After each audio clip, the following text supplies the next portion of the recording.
Alors nous allons, comme précédemment, effectuer une décomposition de la variabilité. Cette décomposition de la variabilité, elle est plus complexe que la précédente, hein. Mais elle est aussi plus réaliste. Hein. Quand je vous citais l'exemple des...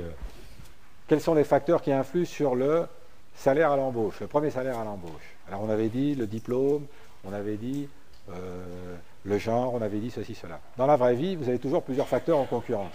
Il faut essayer de séparer ces facteurs. Alors c'est ce que l'analyse de variance fait. Alors, l'écriture du haut paraît évidemment assez indigeste au début. Mais regardez bien, YIJ moins Y bar. YIJ moins Y bar, c'est la variabilité totale. Autrement dit, je prends tous mes rendements, là. Tous ces rendements, ils ont une certaine variabilité. Je ne m'occupe pas des fongicides des variétés, je prends le paquet du tout. Et je regarde la variabilité. Donc ça, je regarde la simple variance de mes résultats. Voilà, c'est YIJ moins Y bar. Maintenant, si je veux regarder ce qui se passe par variété, ou plus exactement, d'une variété à l'autre, j'ai Y bar I moins Y bar. Y bar I moins Y bar, c'est bien la variance inter-variété. Si j'ai des Y bar I moins Y bar qui sont très grands, ça veut dire que d'une variété à l'autre,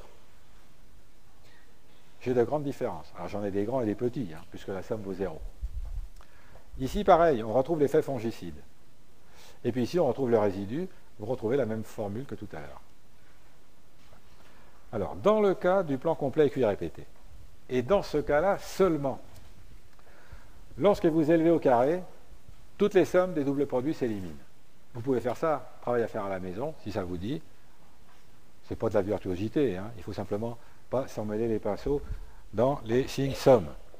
Alors, dans le cas du plan EQI répété, lorsque vous élevez au carré et que vous effectuez la sommation, les doubles produits s'éliminent dans la sommation.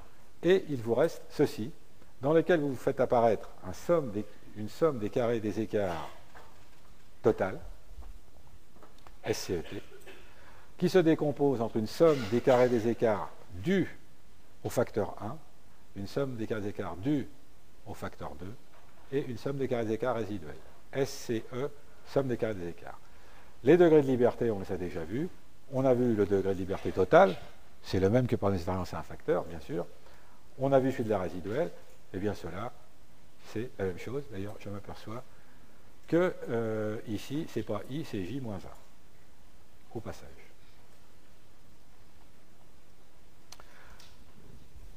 Alors, on peut s'intéresser à la valeur globale de notre modèle. La valeur globale du modèle, qu'est-ce que ça va être? Ça, c'est un calcul qu'on peut toujours faire. Je regarde la somme des carrés des écarts total. Je retranche la somme des carrés des écarts résiduels. Cette différence, c'est bien ce qui est expliqué par le modèle. Eh bien, cette différence, je peux la rapporter à la somme des carrés des écarts totaux et j'obtiens le pourcentage de variabilité expliqué par le modèle. Ça, je peux toujours le faire, quel que soit mon modèle. Toujours. J'obtiens ce coefficient qu'on appelle R2, qui est dit coefficient de détermination, mais dans le langage courant, on dit le R2. Donc le R2, c'est un indicateur d'adéquation du modèle. C'est bien ça. Est-ce que mon modèle, il colle bien aux données ou pas? Ça, c'est très différent de est-ce que c'est significatif ou pas. Hein? C'est un indicateur d'adéquation. Alors ici, on va pouvoir évidemment le calculer. Alors, vous vous souvenez, la variance qui faisait 7 tiers là, tout à l'heure, 14, ça n'a pas changé depuis tout à l'heure. Bien. La résiduelle, la somme des cas résiduels, vous vous souvenez, c'est 4. Il y avait plus 1, moins 1, plus 1, moins 1. 4. Bien. Vous vous souvenez que la variance due à F1, c'était 4 dans l'expérience antérieure, donc j'ai celle-ci par différence, 6. Donc j'ai bien une variance totale, 14, qui se décompose en 4 pour F1, 6 pour F2 et 4 pour la résiduelle. Bien. Alors si maintenant je regarde le R2, je regarde 6 plus 4 ici, divisé par 14, ça me donne 0,71. Mon modèle, il explique 71% de la variabilité. Chiffre qui, à premier abord, peut paraître important. Est-il significatif?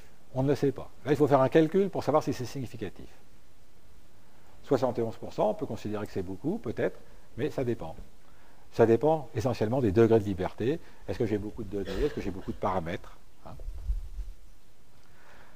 Lorsque j'avais analysé mon tableau à un seul facteur, regardez ce que j'obtenais. 14, 4 plus 10. En fait, tout se passe comme si j'avais décomposé la variance résiduelle en deux, une partie qui était due au fongicide et une partie qui était vraiment de la résiduelle. Finalement, mon premier plan d'expérience, celui de l'analyse de variance à un facteur, c'était comme si j'avais bien l'effet fongicide, mais je l'oublie au moment de l'analyse. Eh bien, si j'oublie l'effet fongicide au moment de l'analyse, eh bien, c'est fort mauvais, parce que je suis en train d'avoir dans la résiduelle des tas de choses qui n'ont rien à y faire. Par exemple, tel facteur.